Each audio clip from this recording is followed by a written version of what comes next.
I, 27F, moved to the US almost 7 years ago. I have two half-sisters from my father's side, all from different women.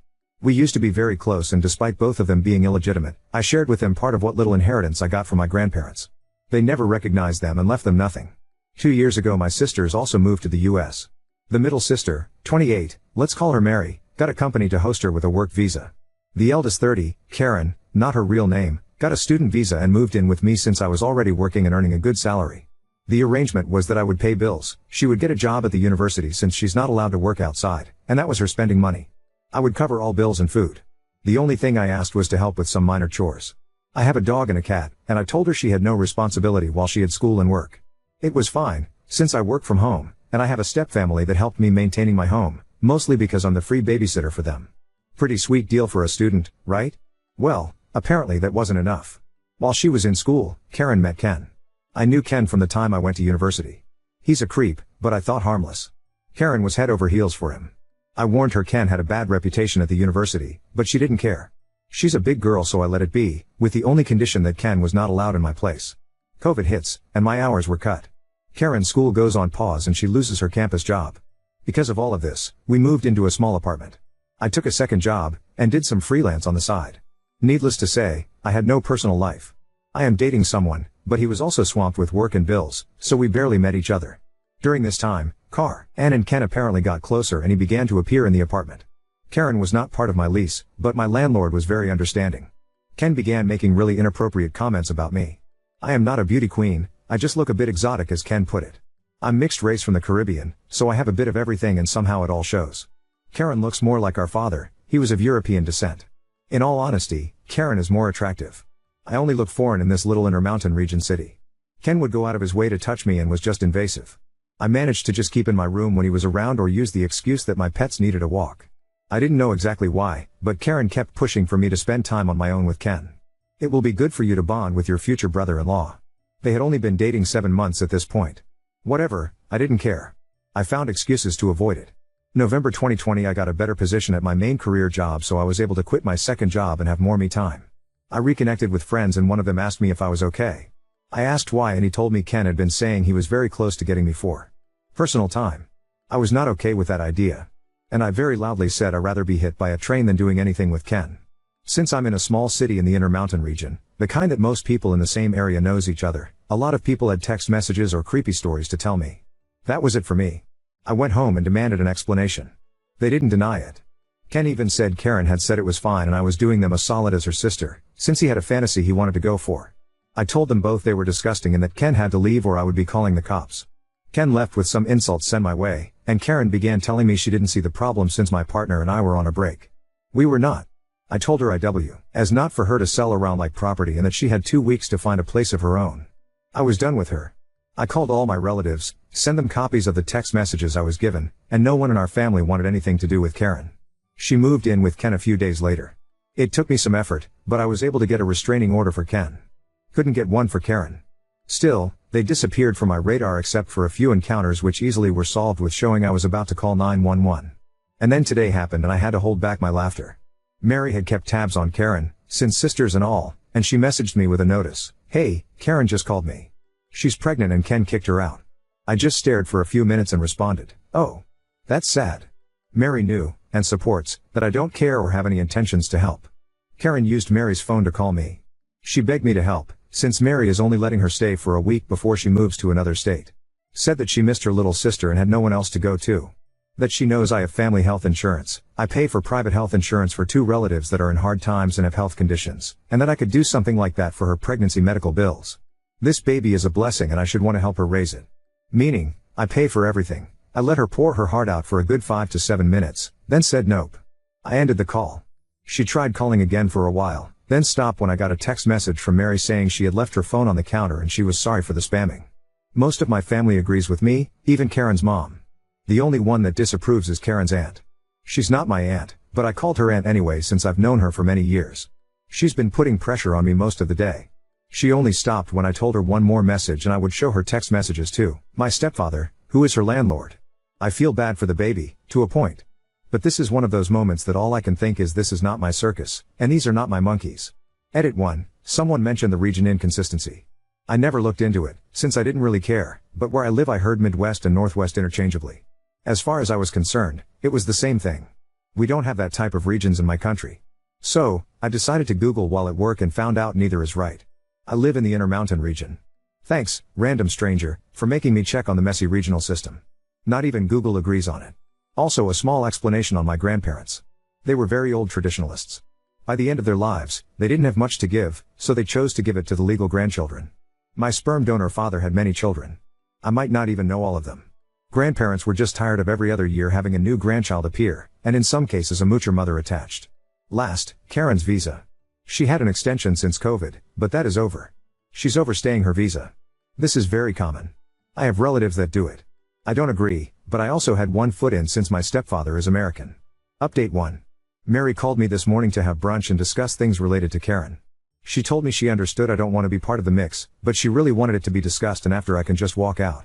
I know Mary, and I know she's just trying to leave everything in order before she leaves the state.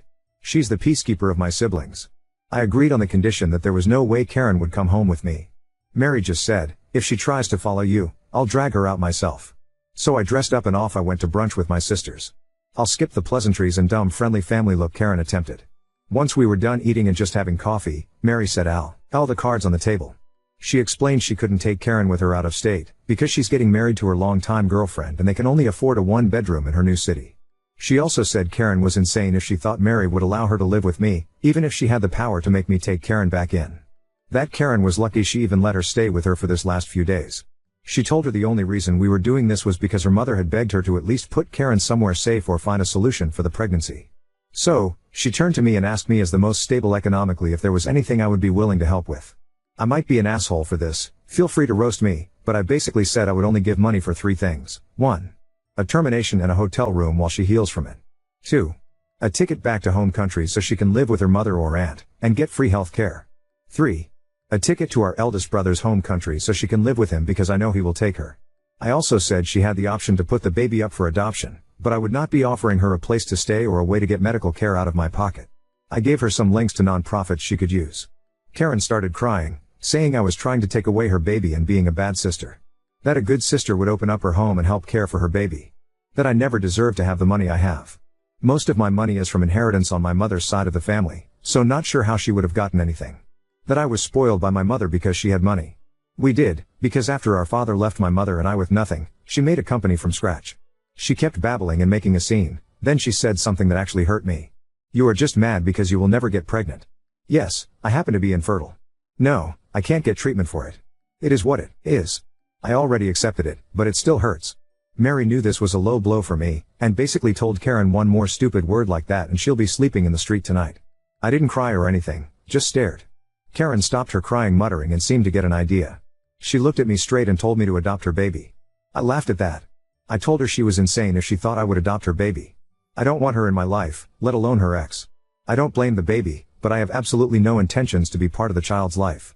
I was about to go off on Karen just for even thinking I would consider that as an option, but Mary stopped me on time. She simply said to Karen, you have the options she gave you, her or mine. You can get a termination, or you can go back to home country. Either way, you can't stay here. You are not legal and your immigration status affects us if you were to live with us. I could lose my job, and Op could lose her resident status. You have until next Friday to choose. If none of these options work, you will have to find your own solution without us. I don't want you anywhere near my little sister. You put her at risk of being assaulted or worst. You are lucky I have an empty room for one more week for you to crash in, but after I don't want to see you in person. We can keep in touch by Facebook or phone. You've lost the right to spend time in person with either of us. I just stared at Mary. She's very quiet and normally the most reserved of us, so this was not expected. Mary paid, didn't even wait for the change, and left Karen with enough to get a taxi home. Mary grabbed me by the arm and took me out. I didn't know how much I needed someone to just protect me for a change, but I did cry a little on the way out from just pure relief. I had one older sister that still looked out for me. We decided to go for ice cream after like we did as kids when bad things happen and discussed our plans to spend holidays and vacations together. Mary's girlfriend also joined us for ice cream and the whole time she just made jokes about how sad she's going to be without her moving table. She's much taller than me and it's a running gag with us. Nothing too dramatic, thankfully. Mary and her girlfriend are going to come later for dinner with me.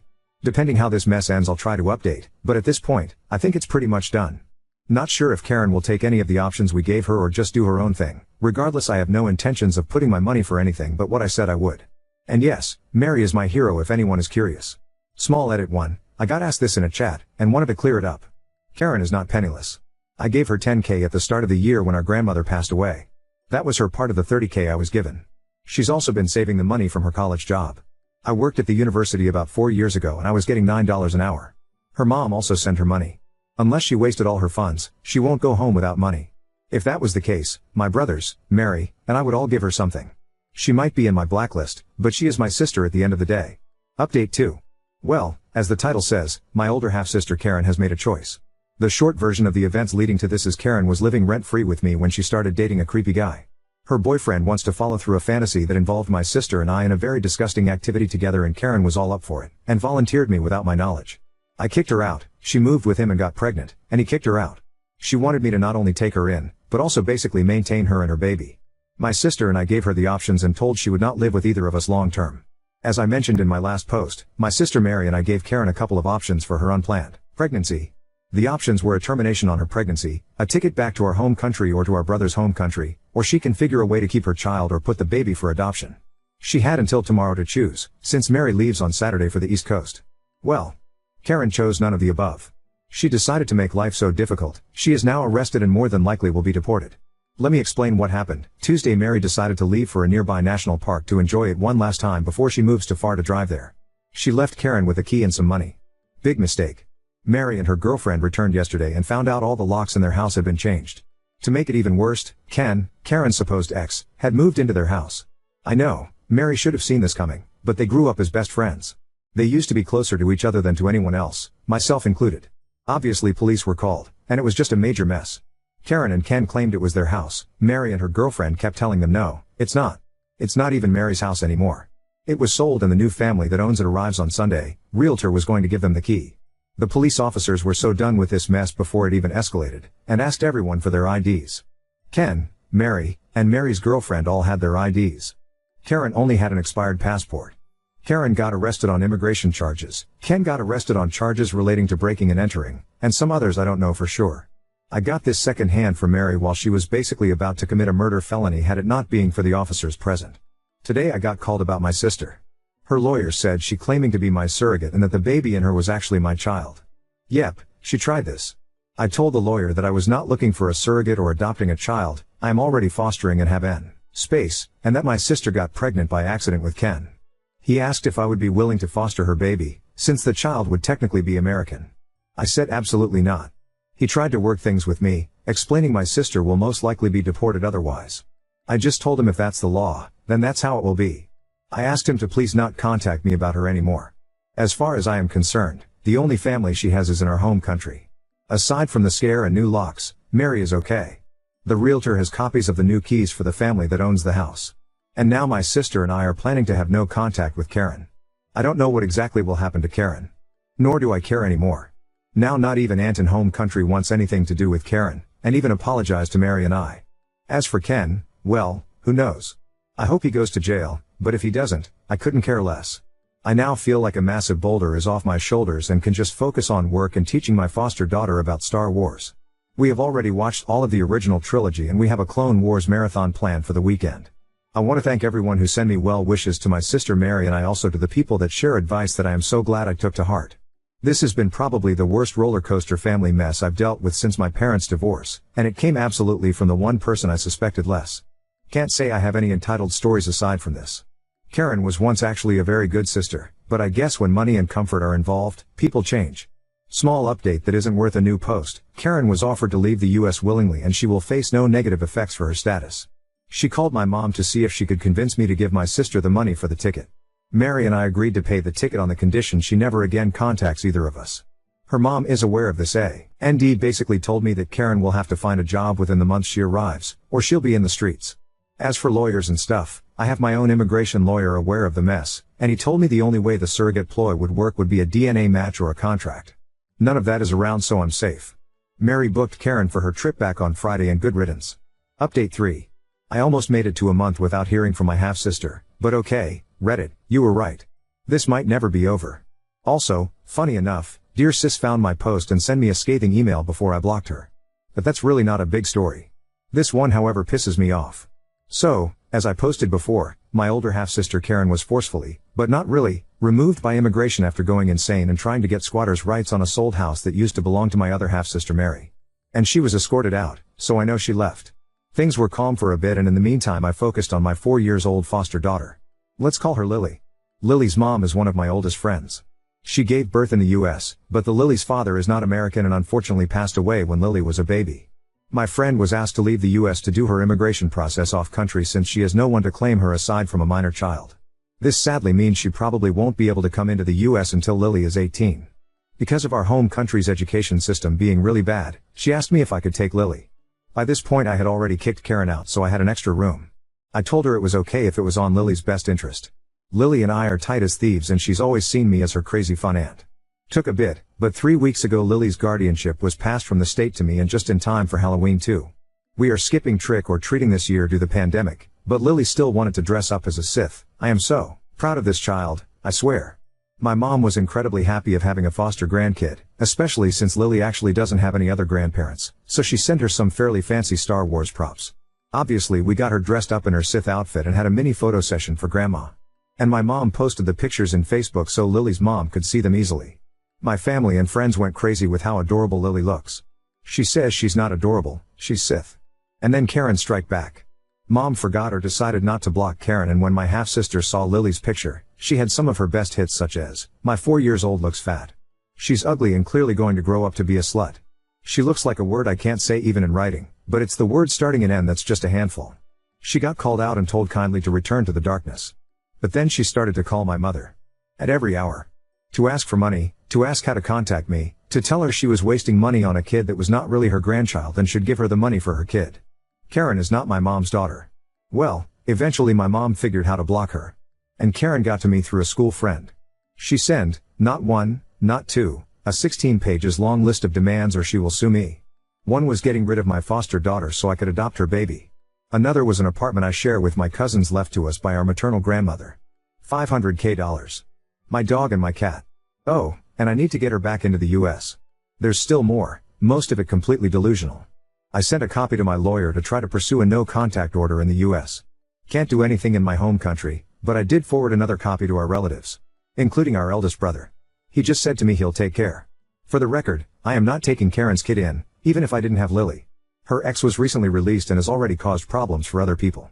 Luckily he's keeping away from me. And to clear something up, Karen isn't penniless. I divided with her and Mary a $150K inheritance in equal parts. She also got money from her stepfather when he passed.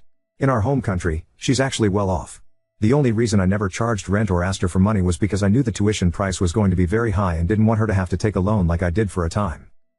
I still have assets in our home country. The apartment, some land my maternal grandpa left me that I share with my cousin since he died before they were born, a bank account, and I'm partners in my uncle's company. She seems to think my maternal family's property is also property of my father's children, except it isn't. Most of it is premarital stuff or from after the divorce.